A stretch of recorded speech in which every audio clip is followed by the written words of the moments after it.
Kumusta po yung experience dito sa Tinagba Festival ng Iriga City? Ayan, syempre mag-morning maray kasi pili ko naman. Hindi kasi sobra yung pagtanggap nila sa amin. Talaga ramdam na ramdam namin. At ang sarap pag-perform. Pag nakikita mo na yung mga tao na pinag-performan mo, masaya sila.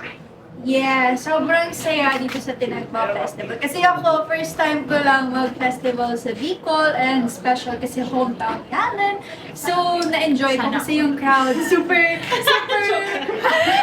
masayahin nila. Makikita mo talaga yung smiles nila, ngiting-ngiti. And then, yun sila yung crowd na gusto mo talaga hawakan, gusto mo happen. So, masaya. Iba yung experience dito sa Bicol.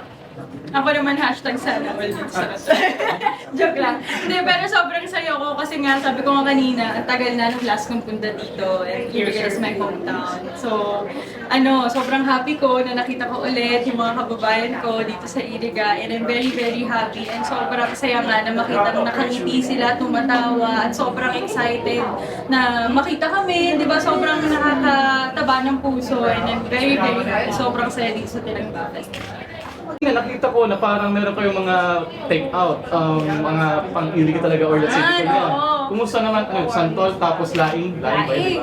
So, natry niyo ba yun before or ngayon lang? Hindi, ako kasi, yung mom ko, dahil nga Bicolana siya, lagi siya nagluluto ng Bicol Express, tapos laing. Tapos naalala ko, yun yung first masasabi kong gulay, kasi may gulay din. Masasabi kong first gulay na nakain ko na talaga nagustuhan ko. And sobrang hilig ko nga sa spicy, so halata naman kung saan galing, sa roots ko dito.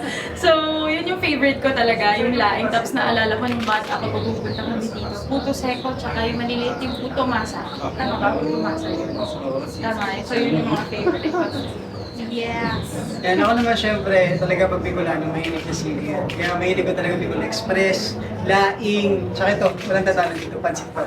Ay, tama ba? May mainit na pandesal. Yes! Yung may Ang kape. sarap! Alam niyo yung sinapot or maruya? Parang maruya tayo sa Manila. Alam niyo? Maruya? Oo. Yung may banana? Oo. Na-try niyo na yun? Yes! Dito ba yun? Dito rin yun, no? Usually pinapartner siya dun sa Pancit Baton. Oo! Ayan, ako? Kailangan i-try ni Sofia. Kailangan mag-try. Pansit ba to? Hindi, masarap yung sabaw nun. Ayun! Nung una ko pumunta here sa Bicol, kasama ko rin si Alan, nung pumunta ako sa house, yung family niya, nagluto sila ng mga Bicol specialties like yan, laing, Bicol Express, yung pansit bato, meron yun.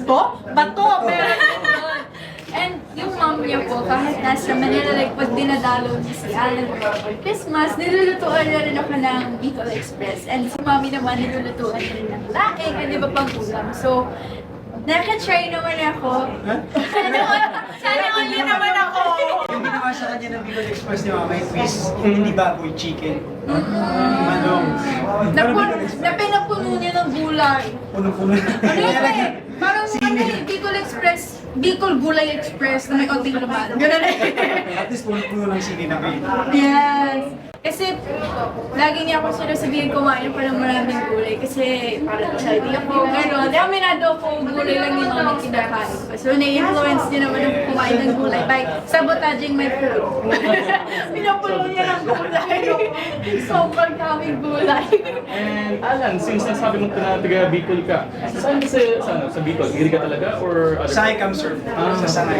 Sangay. Harani sa Tigaw. Kaya marunong ka mag-Bicol, no? Oo. Talagang Bicolano po ako, dito ako lumaki. Okay, that's good. And Lianne, since ikaw rin taga Bicolana, taga dito ka talaga sa Iriga or other? Nag-visit, sa Manila na talaga Manila na ako, talaga. pero nag-visit kami dito lagi sa Iriga. Pero hindi ako marunong magsalita na. Pero nakakaintindi ako. Dahil yun nga, na-mention ko rin kanina, alam ko lang salita, uya. Dahil nga yung sinasabi sa akin ng mom ko palagi pag yung nakakainis pala ibig sabihin, pero nakakaintindi ako. And kumusta yung mga family mo na nasa labas kanina? Na-meet mo ba sila? Or... Konti lang, dalawa na lang yung na-meet ko kasi nagkahiwa nagkakahiwalay na sila dahil sobrang daming ng tao. Pero ayun, sabi ko video call na lang or kung nasaan man sila, sabi ko gano'n. And Sofia, first time mo ba sa Bicol or Ano po, second time po. Actually, province ko rin po yung Bicol. Pero first time ko po last year nakapunta because Yung mom may niya talaga. pinuntahan ko kaming parang fiesta ni Allen. First time. Second time ko na to. Pero yung mom niya talaga, taga taga Bicol din? Iriga or other part of Bicol? Back on sir. Source doon. Okay, let's go. And Ayan, maraming salamat po sa Iriga City for letting us experience the Tinagba Festival. Super saya! Mahal na mahal namin kayong lahat. Promise, pabalik kami dito. Yes, totoo yan. We love you all and thank you so much for having for having us. And maraming salamat po sa lahat. Talagang sobrang nag-enjoy kami and sure na yun. Babalik kami dito. Ayan. Arriba Iriga! Ayan. Ganun talaga. Ayan. Malori!